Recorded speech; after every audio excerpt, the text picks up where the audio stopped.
Hello, c'est Ludo, j'espère que tu vas bien. On va parler mindset dans cette vidéo et plus précisément des 10 points à suivre à la lettre pour avoir un mindset en béton. Si tu ne sais pas ce qu'est le mindset, c'est l'état d'esprit. Mais juste avant de voir ça, n'oublie pas de t'abonner à la chaîne.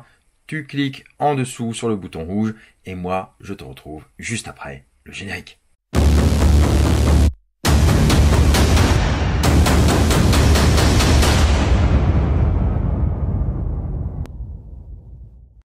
« 10 astuces pour développer ton mindset d'investisseur. » On y va? Allez, on attaque tout de suite, on perd pas de temps. Voilà la première astuce que je te propose. Faites chaque succès. C'est essentiel et avance ensuite pas à pas en t'appuyant bien évidemment sur tes réussites, sur tes succès à chaque fois. Tu vas aussi t'appuyer sur tes échecs passés, mais les réussites donneront de la valeur à tes échecs. Tu sais que j'ai l'habitude de dire que 10 échecs sont valorisés par une seule réussite. Il suffit d'une réussite pour effacer tous les échecs passés et rebondir dessus.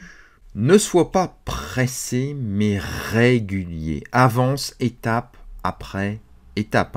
Dans la formation Optime que tu trouveras au-dessus à tarif préférentiel, une formation exceptionnelle, eh bien tu trouveras des outils pour te permettre de développer ton mindset. Donc ne la rate pas, les retours sont excellents, elle est unique cette formation sur l'optimisation du temps, sur la réussite et le développement d'un mindset en béton. La deuxième astuce que je te propose, c'est dépenser toujours à bon escient.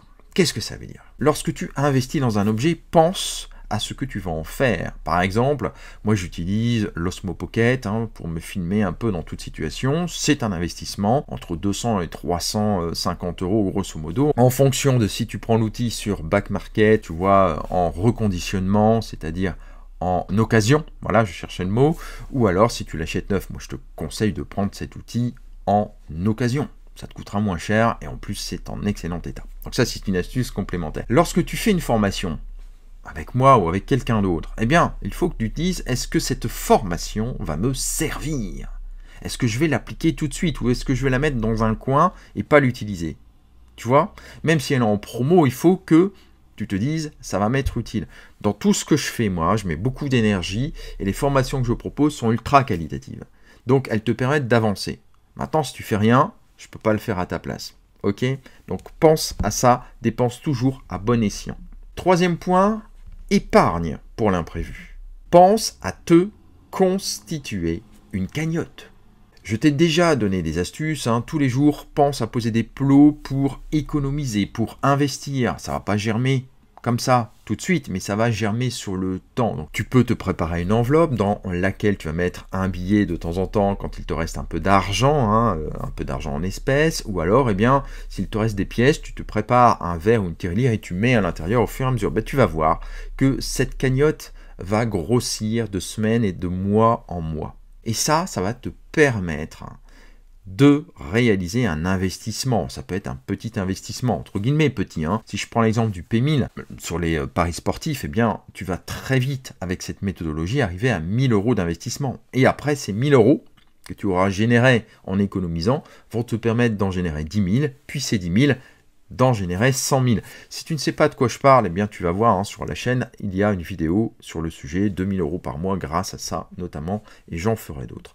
Quatrième astuce, eh bien, c'est pense à investir sur le long terme, pas sur le court terme. Rares sont les business, les revenus passifs ou les récurrents qui sont sur du très court terme. Si je te prends l'exemple de l'immobilier, il faut penser avec le cash flow à dégager, il faut penser en termes de rentabilité, d'investissement pur avec le levier de la banque, puisque quand tu fais un cash flow, en fait, finalement, c'est la banque qui investit pour toi. Mais il faut tout préparer. Là encore, eh bien, je suis en train de te préparer une formation très spécifique là-dessus, mais c'est pas le sujet. Les paris sportifs, on vient d'en parler, c'est quelque chose à objectiver sur une année, sur 10 mois précisément, puisque moi je travaille sur 10 mois là-dessus. Donc tu vois, c'est un investissement sur 10 mois ultra rentable. La plupart du temps, on est aux alentours de 80-90% de rentabilité nette.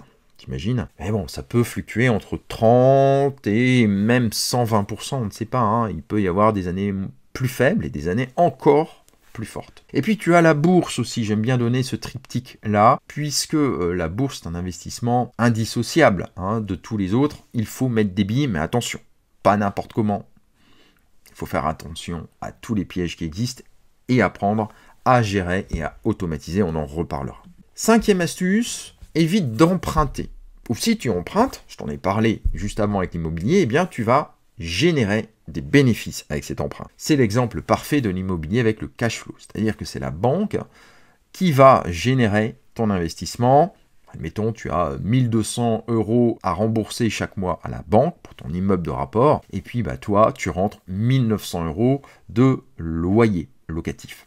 Et bien donc, si tu calcules, tu as 700 € de marge. Tu vas bien sûr déduire tout ce qui est assurance, et puis tu vas dégager un cash flow net. Et bien ce cash flow net, c'est très intéressant pour toi, puisque non seulement tu vas avoir un bien qui va t'appartenir quand tu auras fini de rembourser ton loyer, mais en plus, bien, il va générer ensuite des loyers et des rentes nettes, puisque tu n'auras plus d'emprunt à rembourser. Ok ?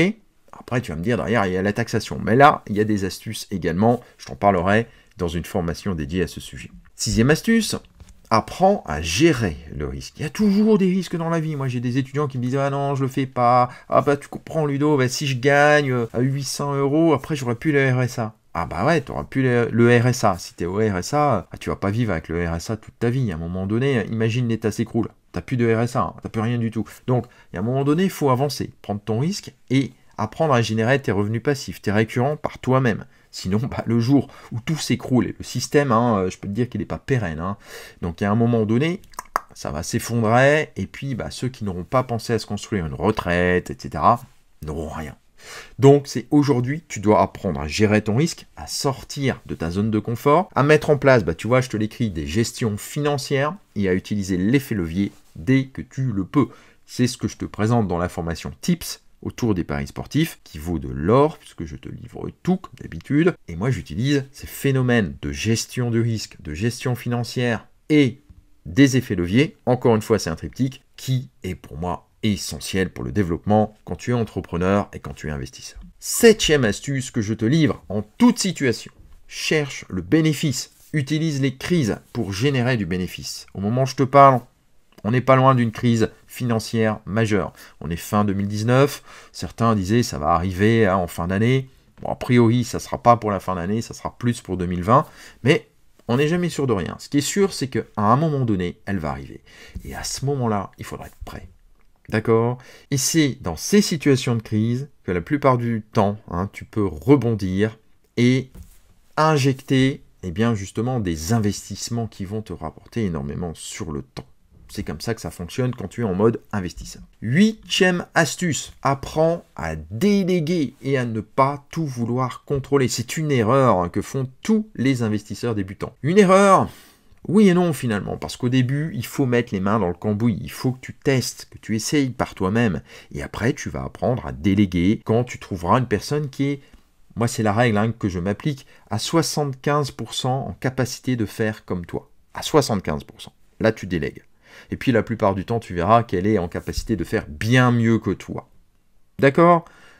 N'aie pas peur de le faire, tu as des sites qui vont t'aider à moindre coût, 5 €, Fiverr, Upwork et plein d'autres sites freelance qui vont te permettre de déléguer. Alors fais-le, fonce. 9e astuce, focalise-toi sur les revenus passifs et sur les récurrents. Encore une fois en dessous, tu as plein de formations, tu as notamment 365 RP, elle n'est peut-être pas encore en dessous au moment où tu vas regarder cette vidéo, puisqu'elle va sortir en janvier, fin décembre. Là, ça sera la première, début janvier 2020. Pendant toute l'année, je vais suivre les étudiants toute l'année, toutes les semaines. C'est du dense, 365 revenus passifs. Et toi, là-dedans, qu'est-ce que tu vas faire ? Tu vas en mettre un maximum en place et tu vas aussi générer des récurrents parce que c'est ça le plus puissant, tu vois, le mot là. Récurrent, ça tombe pendant la nuit, ça tombe tout le temps. Récurrent mensuel, trimestriel, semestriel, annuel, hebdomadaire, peut-être même. Tu vois, il y en a plein.